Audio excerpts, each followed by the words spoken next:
Hello दोस्तों, नमस्ते, राधे राधे। मैं आपकी साधना दोगी। आज आप सभी के सामने बहुत ही सुंदर छोटा सा पचरा गीत लेके आई हूँ।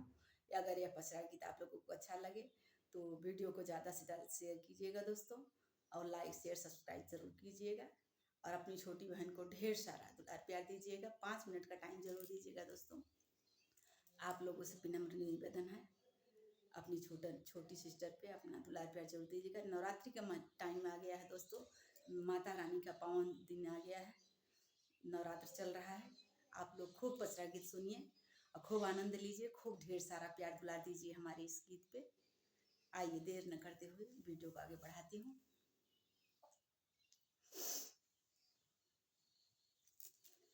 कादई के मैया के मनाई बहो, मैया मानत नाही। कादई के माई के मनाई बहो, मैया मानत नाही। कादई के माई के मनाई बहो, मैया मानत नाही।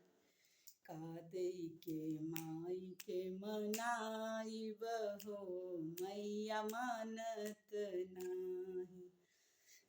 मानत नाही मैया मानत नाही, मानत नाही मैया मानत नाही। कादई के मैया के मनाई बहो, मैया मानत नाही। गेहूँ के बाल मैया सुगना जूठा रे, सुगना जूठा रे मैया सुगना जूठा रे। कैसे के रोटवा चढ़ाई बहो, मैया मानत नाही। कैसे के हेलुआ बनाई बहो, मैया मानत नाही। कादई के माई के मनाई बहो, देवी मानत नाही। मानत नाही मैया मानत नाही। कादई के माई के मनाई बहो, मैया मानत नाही। अड़हुल के फूल मैया भंवरा जूठा रे, अड़हुल के फूल देवी भंवरा जूठा रे। कैसे के गजरा पहिनाई बहो, मैया मानत नाही। कैसे के गजरा पहिनाई बहो, मैया मानत नाही। कादई के माई के मनाई बहो, मैया मानत नाही। गड़ही के पानी मैया मछली जूठा रे, गड़ही के पानी मैया मछली जूठा रे। मछली जूठा रे मैया मछली जूठा रे। कैसे के कलसा भराई बहो, मैया मानत नाही। कैसे के कलसा भराई बहो, देवी मानत नाही। कादई के माई के मनाई बहो, मैया मानत नाही। अमवा के फलवा मैया चिड़ई जूठा रे, अमवा के फलवा मैया चिड़िया जूठा रे।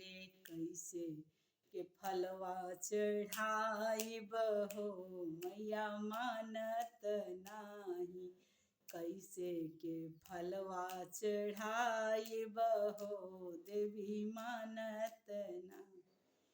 कादई के मैया के मनाई बहो, माई मानत नाही।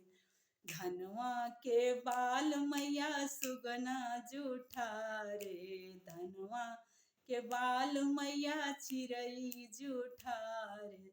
कैसे के अक्षत चढ़ाई बहो, मैया मानत नाही। कैसे के अक्षत चढ़ाई बहो, मैया मानत नाही, का देई के माई के मनाइब हो देवी मानत नाही। मानत नाही मैया मानत नाही, का देई के माई के मनाइब हो मैया मानत नाही।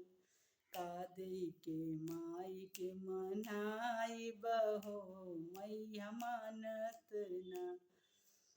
हेलुआई के लड्डू मैया मक्खी जुठारे, हेलुआई के लड्डू मैया मक्खी जुठारे, कैसे के भोगवा लगाइब हो मैया मानत नाही। कैसे के भोगवा लगाइब हो मैया मानत नाही, का देई के माई के मनाइब हो मैया मानत नाही। एक बार बोलिए शेरा वाली मैया की जय।